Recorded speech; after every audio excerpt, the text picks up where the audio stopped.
Café Jurídico, episodio 130, edición de verano.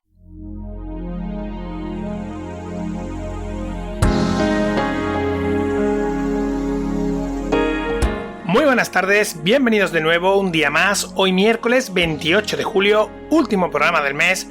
Mi nombre es Juanma Delgado y esto es Café Jurídico, un espacio de divulgación jurídica donde, en el tiempo que dura un café, abordaremos novedades legislativas, interpretaciones de doctrina y jurisprudencia sobre distintas temáticas, aprenderemos a manejar herramientas para la eficacia de la productividad profesional y en definitiva nos acercaremos de una forma amena y distendida al sector jurídico. Comenzamos y como cada final de mes damos la bienvenida a María Ángeles para dar contestación a las preguntas que nos habéis ido enviando a lo largo del mes en un nuevo programa de preguntas y respuestas. Muy buenas tardes, María Ángeles. Muy buenas tardes, Juanma, muy buenas tardes a todos. ¿Cómo lleváis el verano? Espero que muy bien. Ya mismo entramos en agosto. Imagino que son muchas las preguntas a contestar, así que si te parece, indícanos cuáles son las que tenemos previstas para hoy. Pues vamos con ello y arrancamos con la pregunta que nos remite Ramón, de Sevilla, que nos dice que lleva 3 años divorciado y su mujer se ha quedado con la custodia de su hijo, que ahora tiene 7 años, y con la que era la vivienda familiar, de la que llevan pagando hipoteca 10 años y le quedan por pagar 15 años más. Ahora su mujer le ha ofrecido quedarse con la casa y continuar pagando ella la hipoteca. El caso es que no sabe si es una buena opción porque por un lado ha pagado mucho ya y por otro no le dan otra hipoteca para comprar nada por tener ya un crédito. Nos pregunta que qué le recomendamos que haga a María Ángeles. Buenas tardes, Ramón. Atendiendo a lo que nos cuentas, indicarte que por regla general las cuotas de la hipoteca se deben de abonar en el porcentaje que corresponda a quienes aparezcan como deudores en el contrato de préstamo hipotecario firmado con la entidad bancaria. Y este hecho no cambia a pesar de que las partes se hayan divorciado, pues para el banco ambos excónyuges siguen siendo los deudores de dicho préstamo y ambos deben de seguir abonando las cuotas independientemente de quien ostente el uso y disfrute de la vivienda, salvo que por circunstancias se modifiquen las condiciones del préstamo hipotecario a través de una novación de la hipoteca. Por lo que, mientras que no se cambie la titularidad del crédito, ambos seguiréis siendo codeudores al 50% de la misma. También debes de tener en cuenta que la atribución del uso de la vivienda familiar fue para ella porque era quien iba a ostentar la guardia y custodia del hijo como un menor de edad. Y salvo que esa situación cambie porque se modifique la custodia o el convenio regulador indique otra cosa diferente, la seguirá ostentando hasta que el menor adquiera la mayoría de edad o la independencia económica. Y por ende, también tu exmujer seguirá ostentando el uso de la vivienda familiar hasta ese entonces. Por lo que, quedándote aún por pagar 15 años de hipoteca, si tu exmujer finalmente consigue que le concedan la renovación de la hipoteca para asumir ella sola las cuotas del préstamo y pueda sacarte a ti por completo de la misma, en ese caso sí sería una buena opción que ella se atribuyera la vivienda. Para el caso de que no fuese posible renegociar el préstamo, la mejor opción entonces sería no aceptar que tu ex se quede con la casa y seguir abonando la parte de las cuotas del préstamo que te corresponden, ya que a futuro se podrá vender el inmueble y recuperarías la parte que te corresponde.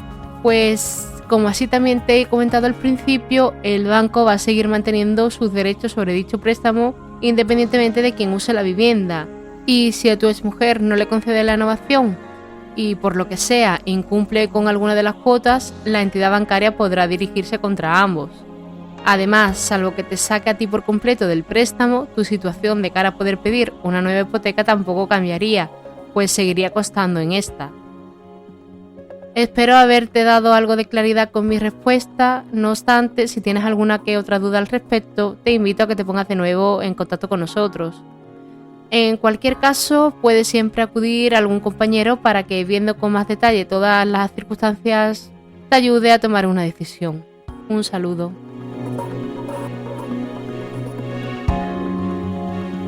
Siguiente pregunta de José Manuel, que nos dice que en 2012 cometió un delito de violencia de género y le condenaron a 75 días de trabajo en beneficio de la comunidad y a 6 años de alejamiento y prohibición de comunicación. Según nos cuenta, terminó de cumplir la condena en el año 2018 y no se ha vuelto a meter en ningún tipo de problema desde entonces. La pregunta: ¿puedes solicitar la cancelación de los antecedentes penales? Bueno, José Manuel, lo primero de todo, muchas gracias por habernos enviado tu consulta y decirte que en el programa número 95 abordábamos la cancelación de antecedentes penales. Así que si aún no lo has escuchado, te recomiendo que dediques un rato a hacerlo porque puede resultarte muy interesante, ya que te va a dar más detalles de los que te voy a contar yo aquí en la contestación propiamente a tu pregunta. Dicho esto, para conocer el plazo que debe transcurrir para la cancelación de los antecedentes penales sin que se cometa ningún otro delito, hay que acudir al artículo 136.1 del Código Penal, que dice literalmente: los condenados que hayan extinguido su responsabilidad penal tienen derecho a obtener del Ministerio de Justicia, de oficio o instancia de parte, la cancelación de sus antecedentes penales cuando hayan transcurrido sin haber vuelto a delinquir los siguientes plazos: 6 meses para las penas leves, 2 años para las penas que no excedan de 12 meses y las impuestas por delitos imprudentes, 3 años para las restantes penas menos graves inferiores a 3 años, 5 años para las restantes penas menos graves iguales o superiores a 3 años y 10 años para las penas graves. Para determinar qué clase de pena se ha impuesto, se debe consultar el artículo 33 del Código Penal, que clasifica las penas en función de su naturaleza y duración, en graves, menos graves y leves. Por tanto, conforme a lo indicado en el apartado primero del artículo 136, para poder cancelar los antecedentes penales se deben reunir los siguientes requisitos. Primero, que la pena se haya extinguido. Segundo, que haya pasado el plazo estipulado en el artículo 136 del Código Penal desde que se produjo la extinción de la pena. Y, tercero, lógicamente, que el plazo de extinción no se haya interrumpido por la comisión de un nuevo delito. Apliquemos todo esto a tu caso concreto. Lo primero de todo es que cuando se imponen varias penas, como en tu caso, se tomará como plazo de cancelación el superior de las penas impuestas y se contará desde la extinción de la última de las penas. Dado que, según me indica, la duración de la pena de alejamiento ha sido 6 años, tiene la consideración de pena grave. Por ello, tal y como dispone el artículo 136 del Código Penal, la cancelación de antecedentes penales requiere que hayan transcurrido 10 años desde el cumplimiento de la pena. Esto es, podrías pedir la cancelación de los antecedentes penales a partir del 2028.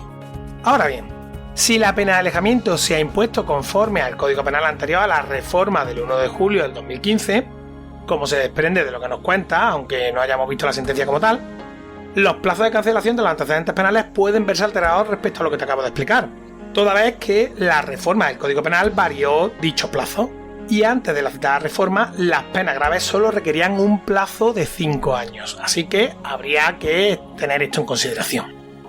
Espero que mi respuesta te sea de utilidad y en cualquier caso nos tienes a tu disposición para volver a enviarnos otra pregunta que consideres. Siguiente pregunta, de Lidia, que nos dice lo siguiente: buenas tardes, tengo una línea de teléfono a mi nombre en O2, pero que ni uso ni he usado nunca. En realidad es de mi expareja. No estamos ni hemos estado casados, ni somos pareja de hecho, ni nada. La puse a mi nombre para hacerle un favor porque él estaba en ficheros de morosos y no le permitían contratar una. El caso es que lleva cerca de un año sin pagar la factura y me dice que no tiene dinero y que no puede pagar. La deuda asciende ya a más de 1.000 euros. ¿Qué puedo hacer? Buenas tardes, Lidia. En primer lugar, entiendo que las facturas las has ido pagando tú y posteriormente él te lo ha ido abonando a ti. En estos casos, aunque la línea de teléfono esté a tu nombre y a pesar de que realmente la deuda no sea tuya, serías tú quien tendrías que hacerte cargo de la misma y posteriormente reclamarla a tu ex. Desconozco el tipo de relación que tienes con él mismo, pero si es cordial, deberías, si no lo has hecho ya, recoger en documento privado un reconocimiento de deuda, indicando que la línea de teléfono la usa él, aunque esté a tu nombre, recoger el importe total de lo que es deuda, establecer con dicho documento también un plan de pagos, etc. Ya que, como indicas, si él mismo no tiene dinero y no puede pagarlo ahora, con ello sería una manera de garantizarte su cobro a futuro. En caso contrario, te recomiendo que le envíes comunicación fehaciente mediante carta certificada o burofax, indicándole el importe al que asciende la deuda y requiriéndole para el abono de la misma en un plazo de tiempo determinado. Este paso es importante por si finalmente tuvieras que acudir a la vía judicial. Asimismo, y para el caso de que aún no hayas pagado la deuda, te recomiendo que te pongas en contacto con la compañía de teléfono y acuerdes una forma de pago, por ejemplo aplazada, a fin de evitar que te puedan incluir a ti también en lista de morosos por impago, o que acaben reclamándote la misma vía judicial, ya que, como te he indicado, al estar la línea a tu nombre, en principio eres tú quien debe de responder de la deuda. Solicita también en cualquier caso la baja de la línea. Muchas veces las compañías de teléfono te pueden poner pegas y no dejarte tramitar la baja, manifestándote que para ello deberías primero liquidar la deuda pendiente si aún la tuvieras. Recuerda que no pueden impedirte ejercer dicho derecho con independencia de que existan pagos pendientes. Ellos posteriormente podrán reclamarte las cantidades que se adeuden por las vías oportunas. Dar de baja la línea es importante de cara a evitar que se siga generando más deudas al seguir utilizándose la misma. No obstante, deberías también de informar a tu ex que procederás a gestionar dicha baja. Si él quiere continuar con la línea, pues en ese caso tendría que cambiar la titularidad, pero para ello debería de abonarte primero los 1.000 euros que debe. Para el caso de que ya hayas abonado la deuda generada por tu ex y para el caso de no conseguir una solución amistosa, siempre podrás acudir a la vía judicial, ejercitando la acción de repetición contra él, que consiste básicamente en reclamar al deudor lo que has pagado tú. Con esta acción se te permitirá recuperar lo que has pagado, logrando así reequilibrar una situación de abuso o de enriquecimiento injusto por la otra persona. Ahora bien, para poder acudir a esta vía es importantísimo que puedas acreditar que dicha deuda realmente es de tu ex y no tuya. Por lo que nos indicas, entiendo que antes él sí que ha venido abonándote las facturas de la compañía telefónica. Para el caso de que fuera así, y desconociendo el modo de pago, si las facturas las ha ido abonando en efectivo, si tienes recibo de ello o si las pagaba a través de ingreso en cuenta bancaria o transferencias, con ello podría ser un buen modo de acreditar que él era quien venía haciendo uso de la línea contratada y no tú, y que la deuda reclamada es realmente de él y no tuya. Espero que con la información facilitada haya podido aclarar un poco tus dudas. No obstante, siempre puedes acudir a un compañero o compañera experto en la materia para que te ayude en este asunto, sobre todo para el caso de que tuvieras que acudir finalmente a la vía judicial. Un saludo.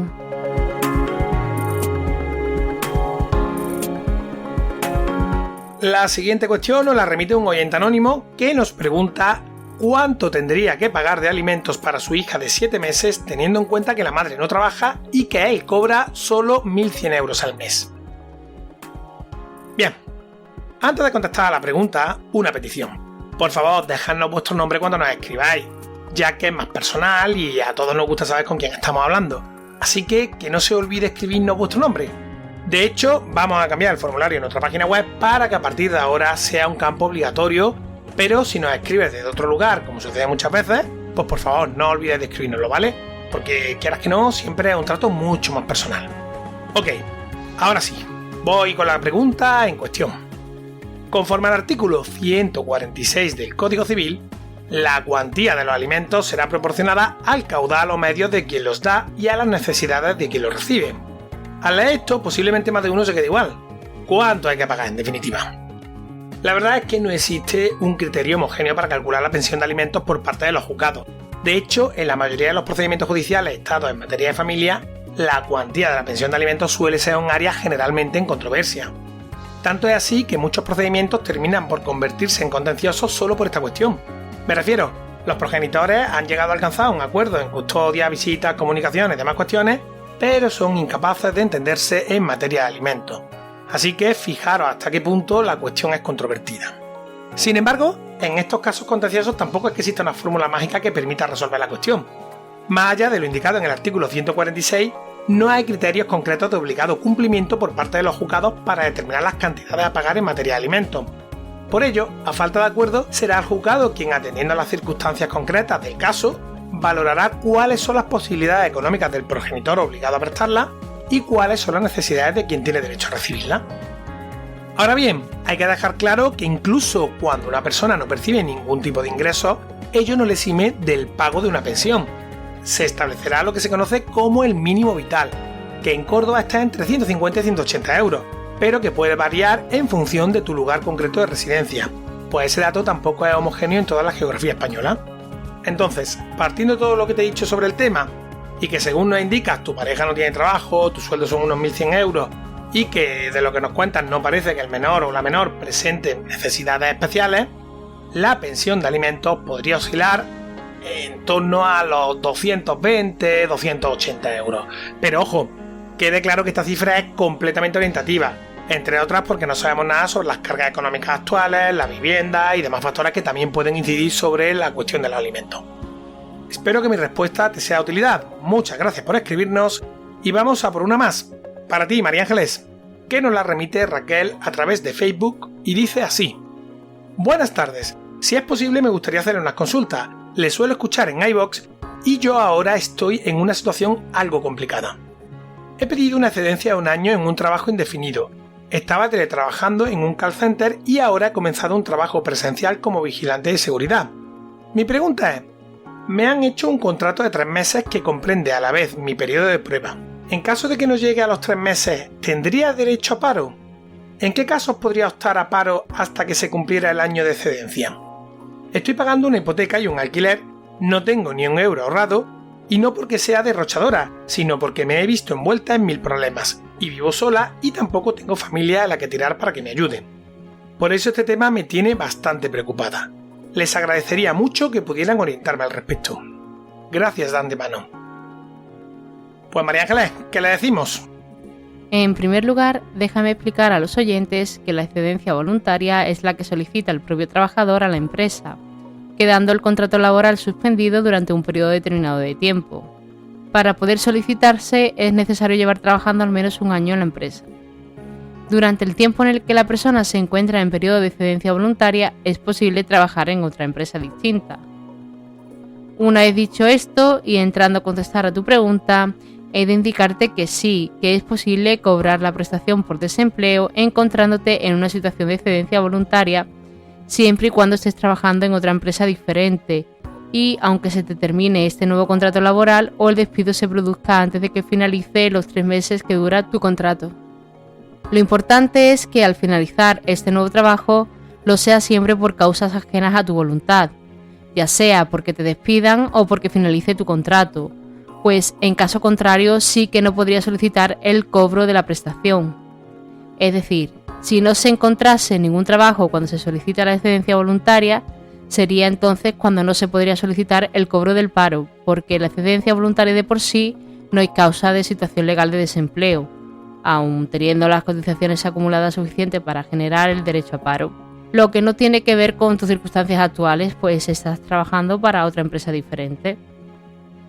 En resumidas cuentas, para cobrar el paro estando en situación de excedencia voluntaria, tienes que trabajar en otro empleo diferente, finalizar ese contrato o acreditar que el empleo como vigilante de seguridad o el que fuese se ha perdido por causas ajenas a la propia voluntad.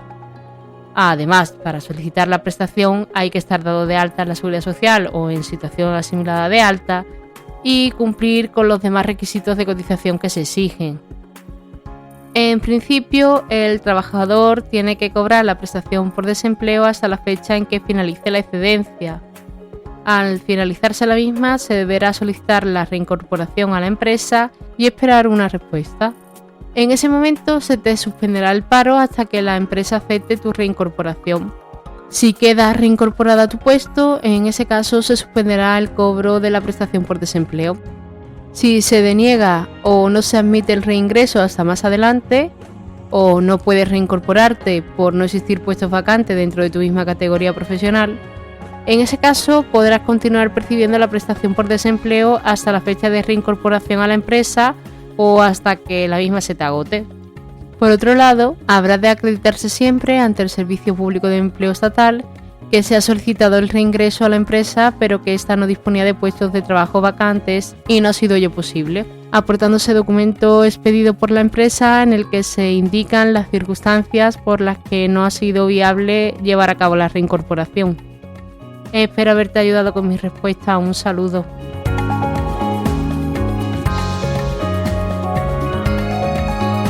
Y con esto, María Ángeles, yo creo que vamos a ir terminando ya por hoy, ¿no te parece? Pues entonces nos vemos de nuevo en el próximo programa de novedades legislativas. Claro que sí, aunque antes de irnos, como siempre, toca recordar que si eres oyente y tienes dudas legales, te animes a escribirnos. Para hacerlo, muy sencillo. Te metes en nuestra página web, cafejurídico.es, en el menú principal pulsas sobre consultar, rellenas el formulario y tan pronto como lo recibamos daremos contestación en próximos programas de preguntas y respuestas. Recordad igualmente que podéis seguirnos y escucharnos en las principales plataformas del sector: iTunes, iVoox, Spotify, Spreaker, Google Podcast, Deezer, Amazon Music, YouTube y así hasta más de 35. Nos escuches desde donde nos escuches, suscríbete. Durante el verano emitimos programa los miércoles a las 4:30 de la tarde.